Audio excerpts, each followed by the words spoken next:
Hai semuanya, Shalom, salam sejahtera ya. Aku Paulus Yanggu dan berharap kita semua selalu diberkati Tuhan. Hari ini aku mau berbagi sedikit motivasi tentang hidup beriman, khusus buat kalian semua yang Tuhan Yesus sayangi. Judul, Kasih yang Memersatukan Kita. Tahu nggak sih, kasih itu bukan cuma perasaan aja.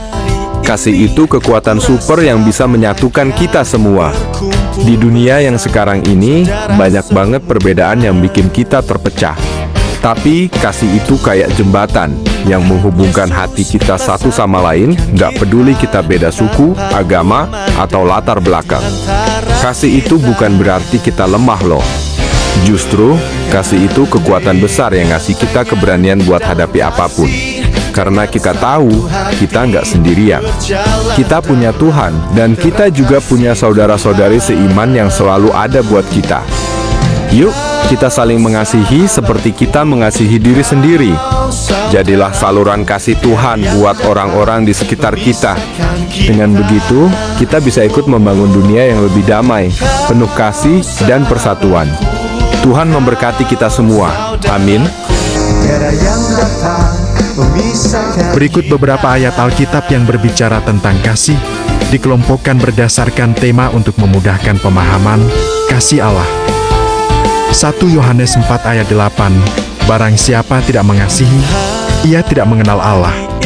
Sebab Allah adalah kasih. Ayat ini menegaskan inti dari karakter Allah. Allah bukan hanya memiliki kasih, tetapi adalah kasih itu sendiri. Roma 5 ayat 8, tetapi Allah menunjukkan kasih-Nya kepada kita, oleh karena Kristus telah mati untuk kita, ketika kita masih berdosa. Ini menunjukkan kasih Allah yang luar biasa, yang mengorbankan putranya untuk menyelamatkan umat manusia yang berdosa. Efesus 2 ayat 4-5, tetapi Allah yang kaya dengan rahmat, oleh karena kasih-Nya yang besar kepada kita, telah menghidupkan kita bersama-sama dengan Kristus. Sekalipun kita telah mati karena kesalahan-kesalahan kita, oleh kasih karunia kamu diselamatkan, menunjukkan kasih karunia Allah yang menyelamatkan kita.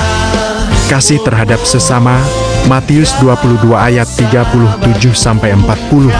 Jawab Yesus kepadanya, kasihilah Tuhan Allahmu dengan segenap hatimu dan dengan segenap jiwamu dan dengan segenap akal budimu.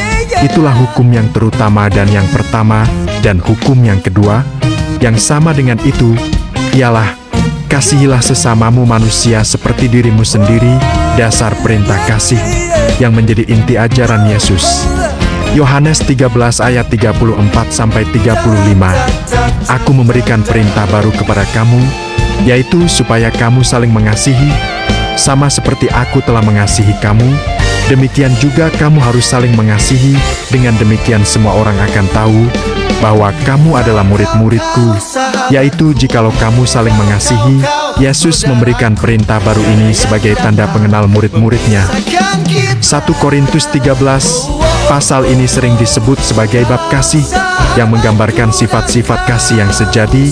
Kasih itu sabar, murah hati, tidak memegahkan diri dan sebagainya. Ini menjelaskan bagaimana kasih seharusnya dipraktikkan dalam kehidupan sehari-hari. Yakobus 2 ayat 14-17.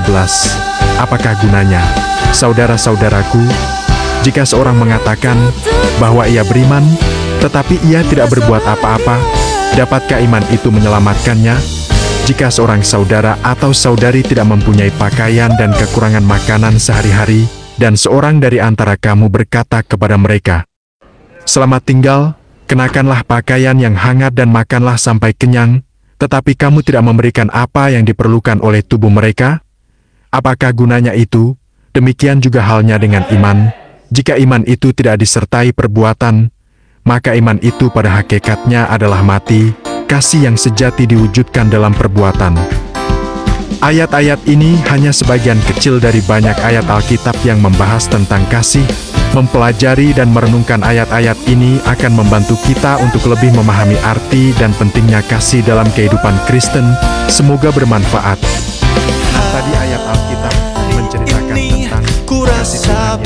Semoga ayat-ayat ini dapat menguatkan kita. Shalom, Tuhan Yesus memberkati.